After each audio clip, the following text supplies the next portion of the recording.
Paano po nangyari, saan kayo pumunta? Doon sa Katabagwangan. Tapos iniwan nyo dito. Nalimutan ko ang manit yan sa kuwan. Tapos pagbalik mo, Wala na. makalipas lamang ang 2 araw nang muli kami bumisita kay nanay, ay nawala na naman pala siya ng pera. Dahil bago ang video na ito ay nanggaling kami rito, ngunit sa hindi inaasahan ay na-delete ang aming video. Nakakaawa lang si nanay dahil sa edad niyang ito ay nagagawa pa siyang ganituhin ng ibang tao. Bukas sa bukas, papadeliver ko na po dito yung materialis, ano? Tapos ang kailangan lang namin ay may kakilala ba kayo ditong karpintero? Hindi naman babagoyin yung ano, pero lang lagyan ng dingding, yung walang dingding. Ano?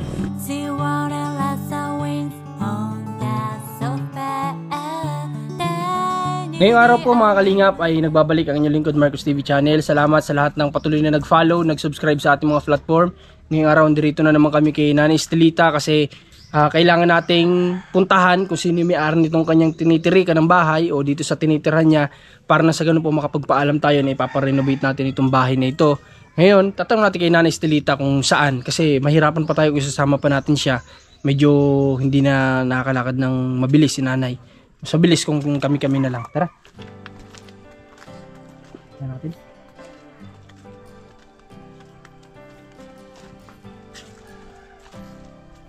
Nay! Bakit ka po nakaburlis, Nay? Bakit po ikaw nakaburlis? Ay, galing ko sa bayan. Ay, galing ka sa bayan ngayon? Nag-ano ka po doon? Ay, ba gani sa aking kapatid? Ay, nagpadasal kayo? O nagtiri kayo ng kandila o ano? Oo, doon sa...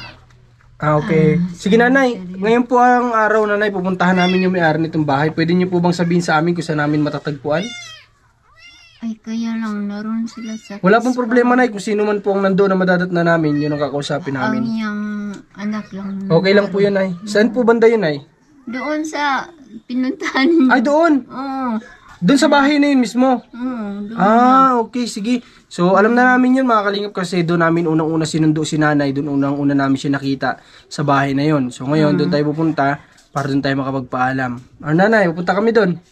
Ano? Na, kasama ko. Ay, hindi po tayo na baka mahirapan kayo sa motor kasi motor lang ang sasakyan namin.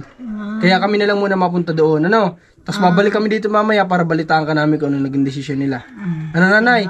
Okay, sige po. Sige po nay, nagkain na ba kayo? May ikaw na. Nanay, nagbayad po ako dito sa tindahan kasi dinadalhan daw po pala kayo dito ng ulam. Madala rin yung ulam. Oo, kala ko po kasi nasabi nyo, kala ko hindi kayo dinadalhan. Eh, pagpunta ko doon, may mga listahan po doon. Nagbayad na po ako doon. Ano? Sige, Okay maraming salamat. Sige po nay, ngayon pupunta po kami doon ha, para alamin namin. Ha? Mabalik kayo dito. Oo, babalik kami. At sasabihan ka namin kung ano po yung naging desisyon doon sa ano ninyo. Ha? Sige, Okay, sige po. Ayun mga kalingap. Sige. Sige po nay, sige po, sige po. Wala pong ano man nay. Ngayon pupunta tayo doon sa lugar ng kanyang pamangkin yata o mga apo, di ko sigurado, pero alam na namin yung lugar na yon kasi nasabi ko sa inyo kanina, doon namin siya nakita noon, doon namin siya hinahanap. So pupunta na kami. Ito lang kasi mga service namin, wala kaming dalang 4 wheels ngayon, kaya wag na natin sama si nanay, babalikan na lang natin. Mapagod pati si nanay, maano na siya maglakad, tsaka paahon doon, di ba? Aahon pa si nanay doon, kaya tayo na lang.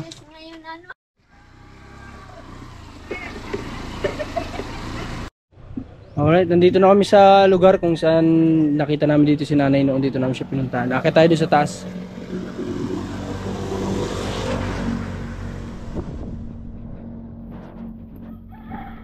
Ito yung pinakit natin ni nanay dito kapag pumupunta siya dito na mag-isa. Dito, hindi siya dito makatawid sa daan na to kasi nga pwede siyang mahulog kasi mahina na yung tuhod. Kaya doon, bumababa pa siya, umiikot pa siya dun sa kabila. Bababa siya doon bago akit na akit. Tapos tingnan nyo itong inakit niya na to, ang gamit-gamit niya lang dito noon, tungkod lang na isa. May kataasan din to, hindi to biro para sa edad ni nanay. Kaya nga sabi ko wag na muna siya dito magpupunta. Kasi nilalakad niya yung layo-layo na yan. Akit pa dito pagdating. Tara.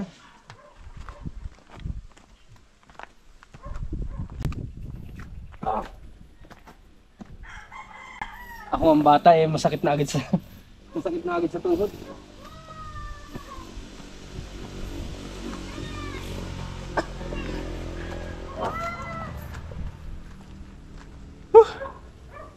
Sana nandito.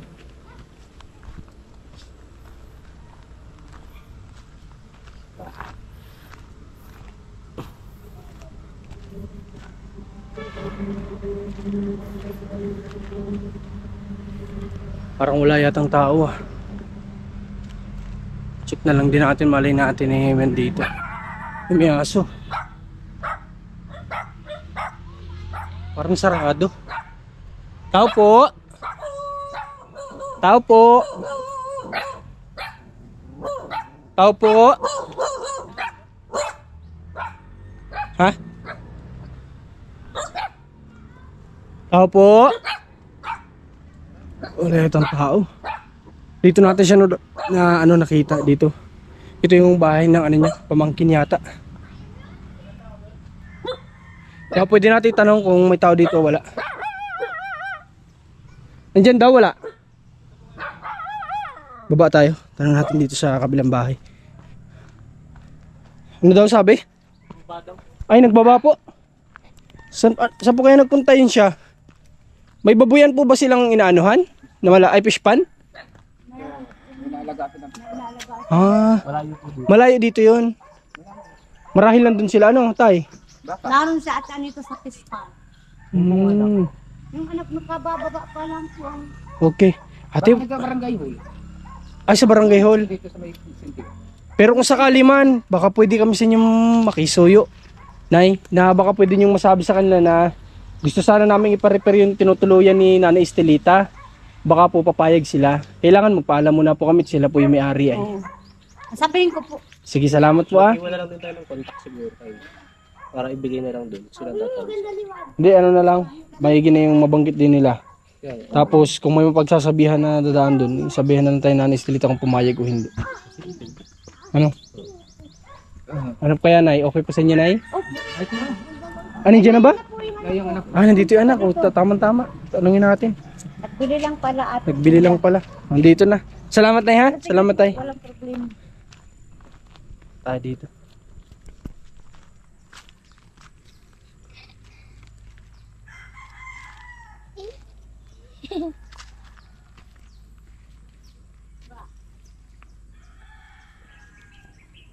Naman. Nasa pispan si Mama ba, no?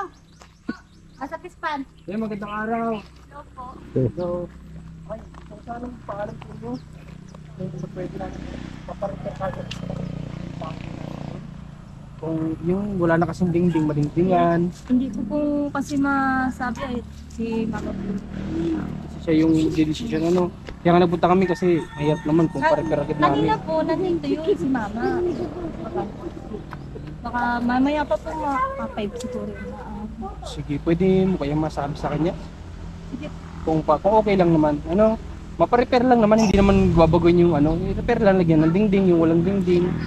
Ano? Sige, salamat ha. Pupunta na din kami. Paano kaya namin malaman para kung alam namin, mabili kaming materialis para ma-repair?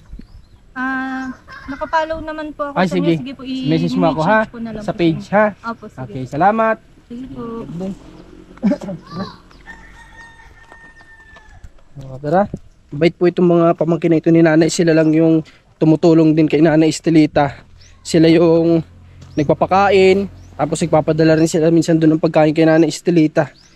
So kahit malayo sila, natutulungan pa rin nila si Nanay. Kagaya nga nun sa kanila yung tinutuluyan. So ang kailangan na lang natin gawin, antayin natin yung confirmation ng mama niya kung okay ba. Pero siguro naman papayag naman para maayos yung tuluyan ni Nanay Estelita. So ngayon, pabalik ulit tayo doon para masabi natin yung naging desisyon dito nung ano, nung apo niya. Ano, tara?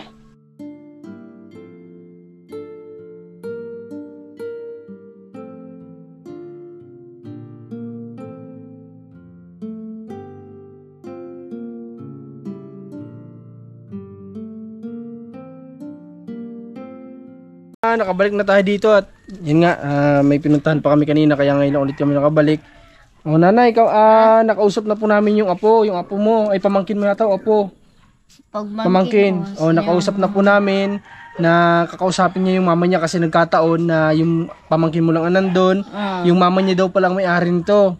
So yung mama niya nandun yata sa fish pond. Naroon nga. Oh, pero babalik siya mamayang hapon at yung pamangkin niyo na daw po ang bahala magsabi tapos i-message niya po ako kung pumayag yung mama niya. Kapag mamaya po ma-receive ko yung tawag ng pamangkin ninyo, bukas sa bukas, papadeliver ko na po dito yung materialis, ano? Tapos ang kailangan lang namin ay may kakilala ba kayo ditong karpintero na pwedeng gumawa? Ay, wala talaga. Wala ka dito pong alam. Wala ko alam. Hayaan mo na po na hindi kami nila magtatanong-tanong, ano? Kung saan tayo dito pwedeng may makuha na karpintero, ano? Siguro naman madali lang yan matapos. Kahit nga siguro isang araw o 2 araw matapos niya yan gawin, ano, Nay? Ano, Nay? Kayo ang yung mga kahoy sa inyo Opo, lahat. kukuha po kami ng kahoy na mabibili na papalit. Yung kailangan lagyan ng kahoy, lalagyan natin ng kahoy. At yung iba naman, mapapakinabangan pa yung kahoy, matibay pa, ano? Yung mga talagang hindi nakakaya, alisin na natin yun. Tapos, papalitan natin ng bago. Nanay, ano, okay ba sa yun? Ano pa lang ginagawa mo, Nay? Ay, nagsibakog ka ng panggatong ay. Panggatong? Ay, oo nga pala. Sige, bukas, Nanay. Kasi ang ano namin may sabay sana namin yung lutuan at saka yung yung uling. Ano, sasabay ko bukas pag deliver dito, ha? Ano? Pag magdi-deliver, papasabay ko na, sakay ko na dun yung uling mo. Ha? Sige. Nanay? Okay po, Nanay. Galing sa dait. Hindi po, dyan lang po sa Kapalongga, Nanay. Masyadong malayo, Nanay, ang uling kapag sa dait po manggagaling. Sige. Ano po kung inulam mo ngayong araw? Ay, ko tuyo des ka Wilma. Tuyo po? Bakit tuyo po ang inulam ninyo, Nanay? Ay, wala akong wala akong 9 pesos lang gani akong kuan. Dati ay 10 yung pamasahe na 9 lang ako na kuan, wala na akong kapira-pira ay. Wala ka ng pera. Kailan ba natin huling binigyan si Nanay ng pera?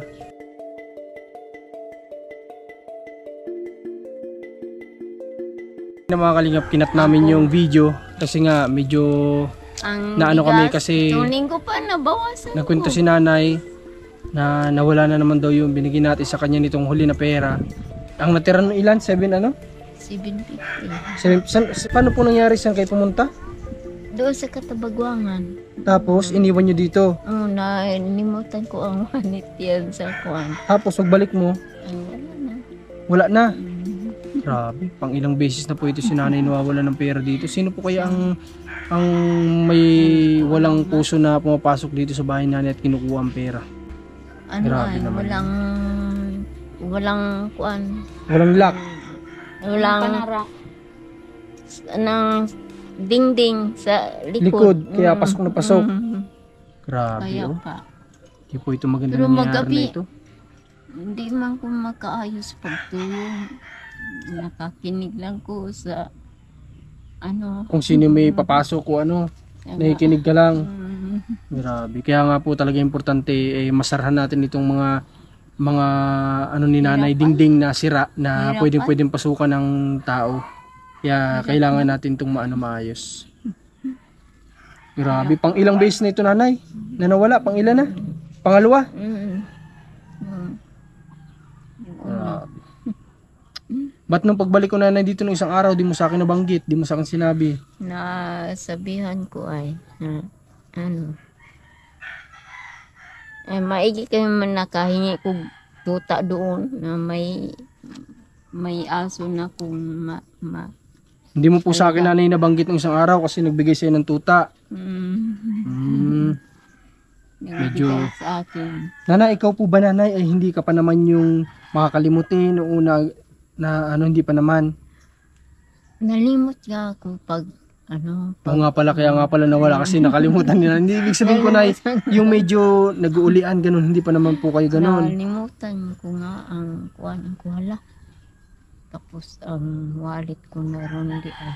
Hindi, mali pala tayo. Dapat pala hindi na natin tinatanong kay Nanay kasi sa sinabi pala niya na naiwan niya yung wallet niya, matik na nag-uulian na rin si Nanay na kasi nakakalimutan yung mga ganung bagay. Pero hindi lang din naman sa lahat na nag-uulian ay na nangyayaring ganun. Kahit naman bata ka pa pag nakalimutan mo, masabi ba na nag-uulian ka na, di ba? Pwede ding nakalimutan lang ni Nanay. Kaya nga tinatanong natin kung nag-uulian na ba si Nanay o nakalimutan niya lang talaga. Nalimutan na. magkaiba kasi yun. Yung nakalimutan mo na, ikaw ba? May nakalimutan ka sa edad mong yan. Nakakalimutan mo isang bagay, masasabi ba kita na ulianin, di ba? Hindi naman. Maaring lahat ng tao ay nakakalimut din sa mga bagay minsan na ilalapag natin. Di ba, Nay? Okay. So, Nanay, bukas babalik kami dito, ha? Bukas? Opo, kapag na-receive po. Maga? Opo, kasi paalis din kami ng tanghali. So, kailangan, madala ko na dito yung materialis at makausap na ako ng karpintero para pagbalik namin dito, yariin na yung bahay mo. Ano? Wala pong problema, Nanay. Kaya nga po ang gagawin lang natin, ipaparepair lang. Kasi hindi po papayag matik yung may-ari nito kung ipapagiba natin ito at paggagawa ng bago. Ano, kasi parang pahiram lang ito sa atin ay, pahiram lang sa inyo. Kaya papaayos lang natin. Ano, walang problema sa lote kung papayagan tayong ipa-repair. Ano? At kausapin natin na hanggang nandirito pa kayo, titira kayo dyan sa bahay na yan. Ano, Nanay? Okay, sige po, Nay. Sa ngayon, Sige. pupunta muna kami, ha? Nanay. Sa bayan kayo mga Opo, sa bayan. Malayo po kasi sa dait. Kung sa dait pa kami uuwi. Nanay, kesa kapalungga muna kami uuwi. Sige, sir. Sige po, Salamat. Nanay. Wala po nga naman, Nanay. Sige po, mag-ingat ka dito, ha? Maraming salamat inyo, ha. Sige po, Nay. Yan tuta, Nay. Pakainin mo yan. Kaya nga, Baka mamayat. Sino po nagbigay sa inyo ng tuta? si Juan, yung may-ari ng pinunta ninyo doon. Yung may-ari na, yung may-ari nito, binigyan kanya ng tuta. Bibigay na sa akin. Ay, nasan yung pusa mo, Nanay, na alaga mo nung isang araw? Umiiyak na, Nay. Naroon niya. Madidi na yata. Tawag ka na, Nanay, ng anak mo. Talagang, dito yan sa akin. Natutulog? No, natutulog dito. Nasa braso mo? Aba, talagang Ganito sa- animal dito sa lover pala si kunda Nanay. dito. Nanay, ngayon, yung pusa lang dati natutulog sa ganito mo. Sa kabila, yung tuta naman. Dalawa sila ganyan. Ayaw ko ng tuta. Bakit po? Pasiping. Bakit? Yung tuta lang, aning pusa. Pusa lang. Ayaw, ba't ayaw mo sa tuta kasiping? Ayaw ko yan. Nagtali lang ako yan sa kuwan. Sa dada sa... Ay, tatali mo lang. Hindi pa man niya nakakatahol. Hindi pa, wala pang pakinabang. nga niya ito. At tinahulan niya. Ay, ano... Itong malaking aso, kanino po yan? Hindi ko alam yun. Sa iyo na rin yan, Nay. Wala naman yata nagmamayari. Pinapasaya lang natin si Nanay, mapatawa lang natin kasi makawawa naman, magsulo-sulo lang dito, wala man lang nakakausap. Kaya nga, Okay, Nanay, ha, bukas makakasa ka, once ma-receive ko yung message, punta agad ako dito maaga, ha? sige, salamat. Sige po, Nay. Gusto mo ba ng radyo, Nay? Bibilang kita sa Maynila, gusto mo radyo? Magasto pa kayo. Ay, walang problema po, Nanay. Ang tanong ko lang kung gusto niyo po. Oo lang po o hindi, yung gusto ko po sa inyo marinig. Ay, Oo. wala akong masayahan dito. Ay, wala. Alam na natin yung sagot. Gusto ni Nanay kasi nga, sabi niya, wala man lang kasiyahan dito sa bahay niya. Bilang natin ng radyo. Ano, Nanay? Lagi lang ko dito Nakamukmuk lang lagi. TV, gusto mong TV? Ay, ayaw. Ayaw, na radyo lang. Aircon. Gusto mo aircon? Ng radyo na lang. Radyo na lang. Okay, sige. Rep. Sige. Gusto mong rep? Ayaw ko niyan. Ayaw niya. Sige, Nanay, ha? Sige. Bilang kitang radyo sa Maynila, ha? Maraming- Tatlo, ha? Kadami-dami. Sabay-sabay. Sabay-sabay. Isa lang. Magkakaiba lang istasyon, sabay-sabay. Isa lang. Okay, sige, Nay. Sige po, punta na kami, ha? Sige, maraming Nanay. salamat Sige po. inyo, ha. Okay. Yung pagbalik. Walang ano man, Nay. So, ngayon, paalis na muna tayo. Bukas babalik kami dito kay Nanay para dalhin yung material. Sana, pinagpapanalangin ko na pumayag yung kanyang pamangkin na mapaayos tong bahay na ito. Yun lang naman. Ang simpleng kahilingan ni Nanay, may maayos na tirahan. Yung hindi siya napapasukan. Kagaya nga nito, nawala na naman pala siya sa pangalawang pagkakataon. So, grabe. Sana kung mapanood dito ng gumagawa, makonsensya naman sana. Yun lang, maraming salamat Marcos TV Channel, Commander ni Marcos, Rans TV, maraming salamat po. God bless.